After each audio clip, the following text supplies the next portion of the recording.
প্রধান উপদেষ্টার বিশেষ সহকারী ফয়েজ আহমেদ তৈয়ব দায়িত্ব হস্তান্তর করে দেশের বাইরে চলে যাওয়ার পরই গুঞ্জন ডালপালা মেলে। মানুষের মনে প্রশ্ন জাগে, তবে কি উপদেষ্টারা সবাই একে একে দেশ ছাড়ছেন? এর মধ্যে আল জাজিরার সাংবাদিক জুলকারনাইন সায়েরের একটি ফেসবুক পোস্ট এই আগুনে যেন ঘি ঢেলে দেয়, যেখানে তিনি দাবি করেন দুজন উপদেষ্টা আজই দেশ ছাড়ছেন। যদিও তিনি কোনো নাম প্রকাশ করেননি, ফলে পুরো বিষয়টি এখন পর্যন্ত গুঞ্জন বা অনুমান নির্ভর হয়ে আছে। তবে সরকারের পক্ষ থেকে বা উপদেষ্টাদের পক্ষ থেকে এমন কোনো আনুষ্ঠানিক ঘোষণা আসেনি যে তারা সবাই দেশ ছাড়ছেন। মানুষের এই উদ্বেগের পেছনে কাজ করছে ইতিহাস। 2008 সালের কথা মনে করে দেখুন। দীর্ঘ 2 বছর ক্ষমতায় থাকার পর তত্ত্বাবধায়ক সরকারের প্রধান ডক্টর ফখরুদ্দিন আহমেদ এবং তৎকালীন সেনাপ্রধান জেনারেল মুইন আহমেদ দেশ ছেড়েছিলেন। তারা কিন্তু আজও ফিরে আসেননি। সেই অভিজ্ঞতায় হয়তো আজকের সাধারণ মানুষের মনে শঙ্কার জন্ম দিয়েছে। তবে এবারের পরিস্থিতি কি ভিন্ন? 1990 সালের বিচারপতি শাহাবুদ্দিনের অস্থায়ী সরকারের কথা ভাবলে দেখা যায় তিনি কিন্তু আবার বিচার বিভাগে ফিরে গিয়েছিলেন। আজকের উপদেষ্টাদের অধিকাংশ কি সেই পথে হাঁটবেন? তবে এখানে একটা তুলনা করার বিষয় আছে যে 111 সরকার 2007-8 সময়কালের সেই সরকারটি কিন্তু স্বস্তির সরকার ছিল এবং আজকের এই ইউনূসের সরকার কিন্তু অস্বস্তির সরকার। সেই সরকারের প্রধান উপদেষ্টা, সেই সময়ের সেনা প্রধান বাংলাদেশ ছেড়ে গিয়ে আজও কিন্তু দেশে ফেরেননি। কিন্তু আজকে ডক্টর ইউনূসের সরকারের প্রতি কত % মানুষ হ্যাপি ছিল গত 1.5 বছরে? বেশিরভাগ মানুষ বাংলাদেশের একান্ত দলকানা ছাড়া বেশিরভাগ মানুষ কিন্তু অসন্তুষ্ট ছিল।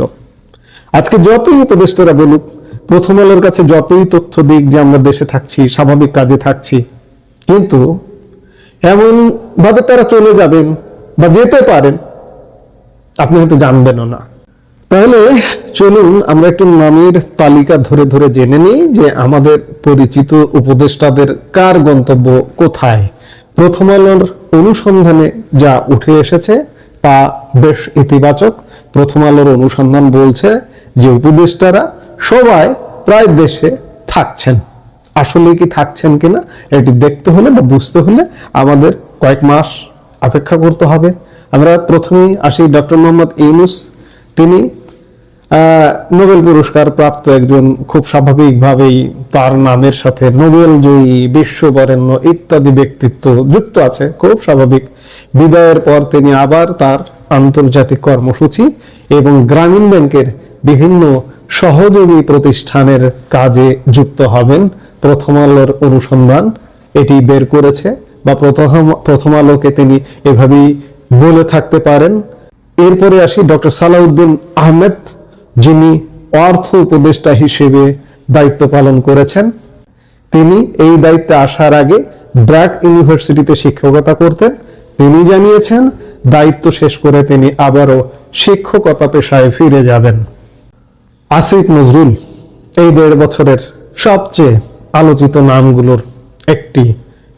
আসিফ নজরুল, যিনি ঢাকা বিশ্ববিদ্যালয়ের আইন বিভাগের অধ্যাপক, এবং তিনি জানিয়েছেন তিনি তার প্রিয় ক্লাসরুম এবং শিক্ষার্থীদের মাঝে ফিরে যাবেন। সৈয়দা রিজওয়ানা হাসান আরেকজন আলোচিত ব্যক্তি, সমালোচিত ব্যক্তি যদি বলেন ভুল হবে না। পরিবেশ রক্ষায় যার লড়াই, প্রথম আলো বলছে যে দীর্ঘদিনের লড়াই, তো তিনি লড়াই করেছেন, এই সরকারে এসেও লড়াই করেছেন নানাভাবে। তিনি কতটা সফল হয়েছেন, ব্যর্থ হয়েছেন, কতটা বিতর্কিত হয়েছেন বাংলাদেশের মানুষ জানে। তিনি ফিরে যাচ্ছেন তার পুরনো প্রতিষ্ঠান বেলাতে, বাংলাদেশ পরিবেশ আইনবিদ সমিতির কাজে। শারমিন মুর্শিদ, তিনি নির্বাচন পর্যবেক্ষণ সংস্থা ব্রতির প্রধান ছিলেন, আবারও সেখানেই ফিরে গিয়ে তার আগের কাজগুলো শুরু করবেন। অবসরপ্রাপ্ত সচিব কয়েকজন ছিলেন এই পরিষদে, এর মধ্যে আলী ইমাম মজুমদার, বা ফজলুল কবির খানের মতো যারা আগে থেকেই অবসরে ছিলেন, তারা আবারও লেখালেখি এবং কলামিস্ট হিসেবে তাদের নাগরিক দায়িত্ব পালন করবেন। এছাড়া সাবেক পররাষ্ট্র সচিব মোহাম্মদ তৌহিদ হোসেন বাংলাদেশের পররাষ্ট্র উপদেষ্টা হিসেবে দায়িত্ব পালন করেছেন, তিনি অবসরে যাবেন, লেখালেখি করবেন, ইত্যাদি ইত্যাদি। অর্থাৎ এই আলাপ থেকে এটি বোঝা যাচ্ছে যে বেশিরভাগ উপদেষ্টায় একটি নির্দিষ্ট সময়ের জন্য ছুটি বা বিরতি নিয়ে রাষ্ট্রের দায়িত্ব পালনে এসেছিলেন। এখন তারা তাদের নিয়মিত পেশাগত জীবনে ফেরার পরিকল্পনা করছেন। আগামীকালকের দিনটি বেশ প্রতীকী। প্রোটোকল অনুযায়ী কাল যখন উপদেষ্টারা শপথ অনুষ্ঠানে যাবেন, তখন তাদের গাড়িতে জাতীয় পতাকা থাকবে, কারণ তখনও তারা দায়িত্বে আছেন। কিন্তু নতুন মন্ত্রিসভার শপথ শেষে যখন তারা অনুষ্ঠান স্থল ত্যাগ করবেন, তখন তাদের গাড়ি থেকে জাতীয় পতাকা সরিয়ে নেওয়া হবে। তারা ফিরবেন একজন সাধারণ নাগরিক হিসেবে। ক্ষমতা থেকে সাধারণ জীবনে ফেরার এই যে মহেন্দ্রক্ষণ, এটি হলো আমাদের গণতান্ত্রিক চর্চার সৌন্দর্য। অন্তর্বর্তী সরকারের এই 1.5 বছরের অর্জন বা ব্যর্থতা নিয়ে হয়তো দীর্ঘ বিতর্ক চলবে, তবে উপদেষ্টাদের বিদায় ঘিরে যে ধোঁয়াশা তৈরি হয়েছিল, তথ্যের আলোকে তা অনেকটাই পরিষ্কার। তারা পালাচ্ছেন না, বরং অধিকাংশই ফিরছেন তাদের চিরচেনা কর্মস্থলে। আপনার কি মনে হয়, এই সরকারের বিদায় কি একটি নতুন স্থিতিশীল যুগের সূচনা করবে? কমেন্ট করে আমাদের জানান। এবং আরো আপনি কি মনে করেন, উপদেষ্টা পরিষদ, প্রধান উপদেষ্টা ডক্টর মোহাম্মদ ইউনূস কিংবা অন্যান্য যারা আছেন, তারা কি এই যে একটা গণমাধ্যমকে যেভাবে বলছেন, প্রথম আলোকে বলেছেন, তারা কি আসলেই দেশে থাকবেন নাকি দেশ ছেড়ে পালিয়ে যাবেন? তার নাম হচ্ছে ফয়েজ তৈয়ব। তিনি কেউ বলছে পালিয়েছেন, তাকে যখন খোঁজাখুঁজি করা হচ্ছে তিনি বলছেন যে আমি এখন বিদেশে আছি, অর্থাৎ চলে গেছেন তিনি। এখন কাউকে না বলে যাওয়া, দেশবাসীকে না বলে যাওয়া, একজন গুরুত্বপূর্ণ মানুষ না বলে চলে যাওয়া মানে পালিয়ে যাওয়া, এটা সবাই সন্দেহ করছেন। একটা সরকার শপথ গ্রহণ করবে, নতুন সরকার, সেই শপথ গ্রহণ অনুষ্ঠানে তিনি থাকবেন না, তার এত দুর্বলতা কিসের এত তাড়া? কেন তিনি আগে চলে যাবেন? কেন তিনি না বলে চলে যাবেন? এটা নিয়ে সন্দেহ দেখা দিয়েছে। যাই হোক, সন্দেহ দেখা দেওয়ার পর এখন তিনি পত্রিকা হেডলাইন হয়েছে, ইত্তেফাক থেকে আমি পড়ছি, যে কথা বলছেন ফয়েজ আহমদ তৈয়বের ফেসবুক পোস্ট, এটা নিয়ে কথা বলবো। মুখ খুললে অনেকের আন্ডারওয়্যার খসে পড়ার চান্স আছে, হিসাব করে পাঙ্গা লড়তে আইসেন। একজন উপদেষ্টা প্রধান উপদেষ্টার বিশেষ সহকারী, তার মুখের ভাষা দেখেছেন? মুখ খুললে অনেকের আন্ডারওয়্যারও খসে পড়ার চান্স আছে। হ্যাঁ, তো মুখ খোলা, আপনি একজন অনেস্ট উপদেষ্টা যদি হয়ে থাকেন, বিশেষ সহকারী হয়ে থাকেন প্রধান উপদেষ্টার, কি জন্য কাদের আন্ডারওয়্যার খুলে পড়বে? তার মানে তারা অন্যায়কারী, তারা দুষ্কৃতকারী, যাদের আন্ডারওয়্যার খসে পড়বে, তাদের নাম বলতে আপনার অসুবিধা কোথায়? অসুবিধা কোথায়? দেশবাসীর প্রশ্ন তো এটা। মুখ খুললে অনেকের আন্ডারওয়্যারও খসে পড়ার চান্স আছে, তাহলে আপনি মুখ খুললেন না কেন? অপরাধী কারা, তাদের বিরুদ্ধে ব্যবস্থা নিলেন না কেন? আর শেষ অংশ কি? হিসাব করে পাঙ্গা লড়তে আসেন, হিসাব করে পাঙ্গা লড়তে আসেন, হুমকি দিচ্ছে।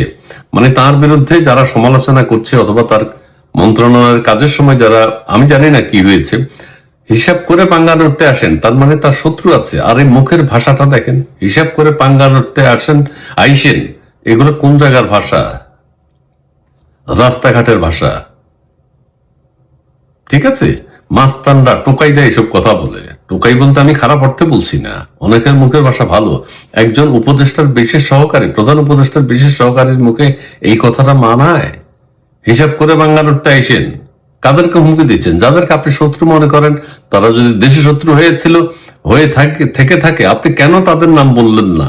কেন তাদের বিরুদ্ধে ব্যবস্থা নিলেন না? এখন বিদেশে গিয়ে আপনি ফেসবুকে পোস্ট দিলেন, মুখ খুললে অনেকের আন্ডারওয়্যার খসে পড়বে, হিসাব করে পাঙ্গা নিলেন। নিজে পালিয়েছেন কেন আপনি? টেলিকম খাতে দুর্নীতি করার কোনো সুযোগ রাখেননি বলে দাবি করেন ডাক, টেলিযোগাযোগ ও তথ্য প্রযুক্তি মন্ত্রণালয়ের দায়িত্বপ্রাপ্ত প্রধান উপদেষ্টার বিশেষ সহকারী ফয়েজ তৈয়ব। ঠিক আছে, দুর্নীতির কোনো সুযোগ রাখেননি, তাইলে আপনি আগে চলে গেলেন কেন? আপনি শপথ অনুষ্ঠানটা হোক, নতুন সরকার দায়িত্ব বুঝে নিক, তারপর আপনি বিদেশ যান। আপনারা তো সবাই বিদেশের নাগরিক। এরা কেউ কিন্তু ভোটও দেয়নি, আলী রিয়াজ সাহেবও কোনো ভোট দেয়নি, প্রত্যেকে বিদেশি ভোটার, কারো পাসপোর্ট নেই বাংলাদেশ।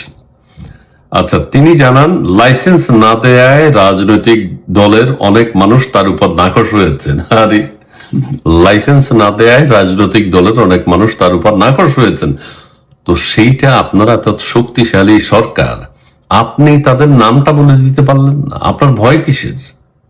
সব আইন শৃঙ্খলা বাহিনী সবই তো আপনাদের, মব বাহিনীও আপনাদের। আপনি মব বাহিনীকে ঠিকানা দিয়ে দেন, হাসনাত আব্দুল্লাহকে ঠিকানা দেন, জম্মুকে ধরে নিয়ে আসো। নাসিরুদ্দিন পাটোয়ারিকে ঠিকানা দিয়ে দেন, জম্মু অপরাধীকে ধরে নিয়ে আসো। এখানে আপনার ব্যর্থতা আছে। তারপরে দর্শক আরো কি বলছে শুনেন। তিনি বলেন, মুখ খুললে বহু ভদ্রলোকের শুধু প্যান্ট খুলে যাবে না, বরং আন্ডারওয়্যারও খসে পড়ার চান্স রয়েছে। মানে এত অন্যায় করেছে ওই ভদ্রলোকরা, ভদ্রলোক হয় কিভাবে? ওই অন্যায়কারীরা ভদ্রলোক হয় কিভাবে? যাই হোক, বলছে মুখ খুললে বহু ভদ্রলোকের, এভাবে হতে পারে আমরা যাদেরকে ভদ্রলোক হিসেবে জানি। হ্যাঁ, যদি এত অন্যায় করে থাকে, প্যান্ট নয় আন্ডারওয়্যারে খুলে যাবে, তার মানে মহা দুষ্কৃতকারী। সেই দুষ্কৃতকারীদের নাম আপনি বলেননি, আপনি নিজেই অন্যায় করেছেন। ঠিক আছে, আন্ডারওয়্যারও খসে পড়বে তাদের। তাই আমার সাথে হিসাব করে পাঙ্গা লড়তে আইসেন, ওরে বাবা, তাকে মনে কেউ হুমকি ধুমকি দিচ্ছে। বরং আমার কাজ নিয়ে আলোচনা সমালোচনা করুন, দেশের 2 পয়সা উপকার হবে। ঠিক আছে, ঠিক আছে ফয়েজ তৈয়ব সাহেব, আপনাকে নিয়ে অনেক কেলেঙ্কারি আছে, অনেক কথা আছে। আপনি সবচেয়ে বড় অপরাধ করেছেন, আপনি দুর্নীতিবাজদের নাম বলে যাননি। বিদেশে থেকে এখন পর্যন্ত তার কোনো দায়িত্ব নিয়ে কাজ করতে পারবেন না। ফেসবুক পোস্টে ফয়েজ তৈয়ব বলেন, টেলিকমের দুর্নীতির প্রধান উৎস লাইসেন্স দেয়া। হ্যাঁ, বাংলাদেশের ইতিহাসে প্রথম দায়িত্বপ্রাপ্ত মন্ত্রী প্রতিমন্ত্রী হিসেবে আমি কোনো লাইসেন্স দেইনি। ঠিক আছে, ভালো কাজ করেছেন, ফলে দুর্নীতি করার কোনো স্কোপ আমি রাখিনি। ভালো করেছেন তো, ভালো করেছেন, দুর্নীতি করার কোনো স্কোপ রাখেননি, কিন্তু মহা দুর্নীতিবাজদের নাম আপনি প্রকাশ করেননি। নিশ্চয় দাল মে কুছ কালা হয়, এটা বলতে হয়। ঠিক আছে, অনেক কথা বলেছেন প্রিয় দর্শক, আমি আর সেদিকে যেতে চাই না, অনেক কিছু বলছেন তিনি। কিন্তু একটা কথা চিন্তা করেন, এই ভদ্রলোকের মুখ থেকে এইরকম কথা বের হয় কিভাবে?